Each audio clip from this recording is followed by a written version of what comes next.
Kahle manje sanibonani egruphini. Hhayi ngithi nize nikhonze koNgcobo noTemba. Hhayi bathinteka ngoba bathinte umnambithi impela kwafela ubala. Siyavungama siwumnambithi. Hhayi nize nisikhonzele bakwethu.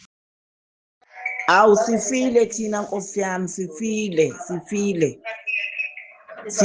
izimali ezingaka esiyikhiphile singanalutho.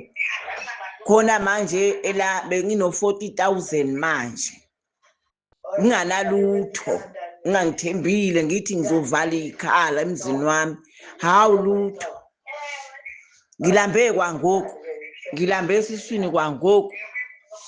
Awu Nkosi yami, hayi cha, asikaze sitshelwe phela thina ukuthi ibhanoyi. Satshelwa kwathiwa irejistiwe isemthethweni, masiyinkulu imali sobhekana no-SARS noma sitshelwe ema-meeting-ini. Awu hayi sidumele bafowethu, yazi umuntu lazaca lokho, aba ukhungwane lokho. Siyabonga.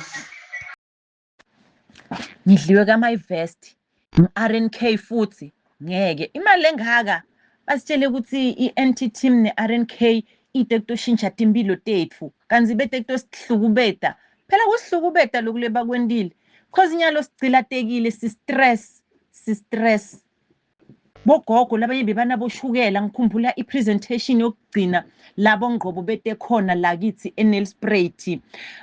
Ngabona labanye bogogo bayithu baqhuqa ishukela seyiphakeme kumbe isuke idrophile kumbe isuke yendeni angiyathi sebaqhuqa ngasukuma ngobathathela ama-apula ngabanika ukuthi batodla at least babuyise mathi. Yo labantu laba shem basendile shem, hhayi angeke bona balala tukwema-king thina silala eceleni kwemibhede sitshele ukuthi nyalo ngaleti imali tethu so wenda ama-1 2 3 bona nyalo sebadle phasi angeke.